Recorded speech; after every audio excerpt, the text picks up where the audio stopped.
Dan yang paling afdal, saudaraku seiman, sholat di awal waktu. Begitu azan, sholat. Itu banyak hadis yang menyebutkan. Di antaranya hadis Bukhari Muslim, seorang sahabat bertanya mengatakan, ya Rasulullah, ayyul amali ahabbu ilallah. Amal apa kira-kira dalam ibadah yang paling Allah cintai? Kata Nabi SAW, ya, as-salatu ala waktiha, salat pada waktunya. Azan dikumandangkan teman-teman itu hanya melalui lisan muadzin. Hakikatnya adalah panggilan dari Allah yang maha tinggi dan maha pemurah. Karena semua orang Afrika, mau orang Arab, mau orang bule, mau orang Melayu di Asia Tenggara sama saja. Semua mengucapkan hayya 'alas shalah, hayya 'alal falah. Sama. Ayo salat, ayo menuju kepada kemenangan.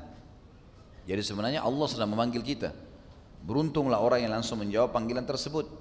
Sampai kata Nabi SAW dalam hadis Bukhari Muslim yang lain, "Lo ya'lamun nasi ma fin nida'i was-saffil awwal la'atahuma walau habwah." Kalau seandainya manusia-manusia ini mengetahui apa yang Allah janjikan di azan dan saf pertama. Saf pertama tentu bagi laki-laki di sini, ya, karena perempuan lebih afdal saf yang belakang, gitu kan? Maka mereka akan mendatangi keduanya walaupun merangkak. Yang dimaksud dengan mendatangi azan di sini adalah baik jadi muadzin, itu fadilah besar. Imam kalau sholat mengimami kita, dia dapat pahala, kita juga dapat pahala semua masing-masing. Tapi imam diberikan oleh Allah bonus karena memimpin kita sholat, pahala kita semuanya. Muadzin panen pahala semuanya. Makanya kata Nabi SAW, kalau seandainya orang tahu yang dijanjikan oleh Allah di azan dan saf pertama. Kalimat azan di sini adalah jadi muadzin yang pertama.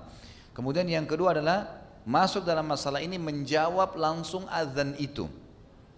Menjawab dengan lisan dan gerakan tubuh datang ke masjid sholat atau kerjakan sholat. Sebagaimana sabda Nabi SAW dalam hadis yang lain juga sahih, kalau kalian dengarkan muadzin mengucapkan azan, maka ucapkanlah yang seperti dia ucapkan. Kecuali di hayya 'alas shalah dan hayya 'alal falah, ucapkanlah la haula wala quwata illa billah. Ini berarti fadilah juga. Masuk dalam masalah ini Allah janjikan pahala yang besar. Makanya kalau dengar azan teman-teman berhenti sebentar, sejenak, dengarin. Ya, ucapkan seperti itu. Atau kita lagi dengar radio di mobil, lagi azan, jangan dimatikan. Ikuti apa yang diucapkan. Karena ini kata Nabi SAW, kalau orang manusia tahu apa yang dijanjikan di azan dan saf pertama, maka mereka akan mendatangi keduanya walaupun merangkak karena besarnya pahala. Masuk dalam masalah azan sekali lagi jadi muadzin atau seseorang yang dengar muadzin lalu dia mengucapkan seperti yang diucapkan oleh muadzin, kecuali di hayya 'alas shalah hayya 'alal falah dia mengucapkan la haula wala quwata illa billah. Masuk dalam masalah ini adalah segera datang untuk mengerjakan sholat, menjawab panggilan azan itu. Ini juga masuk di dalam fadilah hadis tadi. Masuk dalam kalau seandainya manusia tahu apa yang dijanjikan Allah di azan, yaitu menjawab segera, datang di awal waktu. Ada hadis yang lain, hadis mulia juga, hadis sahih. Kata baginda Nabi SAW, kalau seandainya manusia mengetahui apa yang disembunyikan atau disiapkan oleh Allah di azan dan saf pertama, kemudian mereka tidak mendapatkannya kecuali mereka harus saling bersaing satu sama yang lain, maka niscaya mereka akan bersaing di situ. Sampai sebagian ulama salaf mengatakan, kalau seandainya saya masuk ke masjid, kemudian saya temukan saf pertama sudah penuh, saya siap untuk membayar seluruh harta yang saya miliki di dunia ini kepada salah seorang di saf pertama untuk dia ambil dan dia memberikan kepada saya kesempatan sholat di saf pertama, di sholat itu saja. Mereka siap membayar dengan seluruh hartanya karena mahalnya. Sayangnya di Indonesia kadang-kadang kita malah dorong-dorongan, persilahkan. Safnya kosong, silakan pak, dia tetap di belakang. Kenapa silakan? Masuk dulu di saf pertama, kalau masih ada kosong persilakan orang lain masuk. Jangan biarkan orang dapat fadilah besar, kita dapat sedikit. Kita kasih orang ikan paus, kita dapat ikan teri.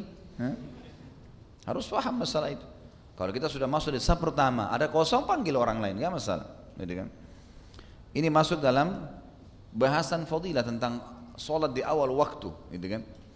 Juga ada hadis Nabi SAW yang sahih yang berbunyi, kata Nabi SAW, kalau seandainya siapapun yang tidak ketinggalan takbiratul ihram pertama imam, maksudnya adalah jamaah pertama sholat.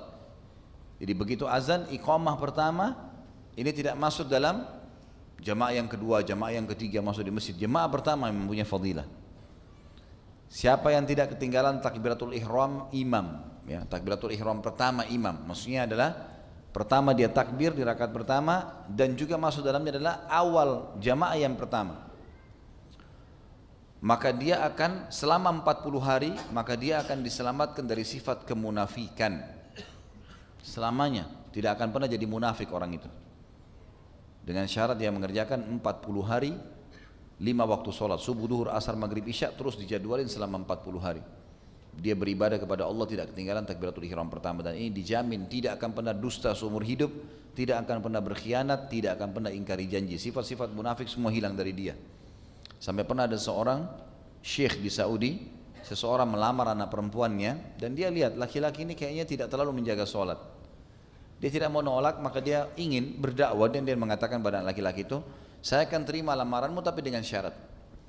Kebetulan dia punya masjid, syekh ini dia jadi imam situ dan dia 5 waktu sholat di situ. Dia bilang, saya ingin lihat kamu selama 40 hari ini kamu hadir di sini, di saf pertama di belakang saya. Itu saja syaratnya. Kalau kau dilakukan saya akan terima lamaranmu. Anak laki-laki ini cerita, dia bilang, awalnya saya datang sholat karena calon mertua saya. Saya datang karena dia. Tapi subhanallah dia bilang setelah 40 hari saya kerjakan dan diterima lamaran saya, semenjak itu saya enggak enak rasanya kalau enggak sholat di masjid. Sudah terikat, seperti Allah sudah buat itu rangkaian untuk melatih diri, terapi diri untuk terbiasa mengikat diri dengan masjid. Ya, Allah angkat sifat kemunafikannya. Dan sekian banyak fadilah tentang sholat di awal waktu.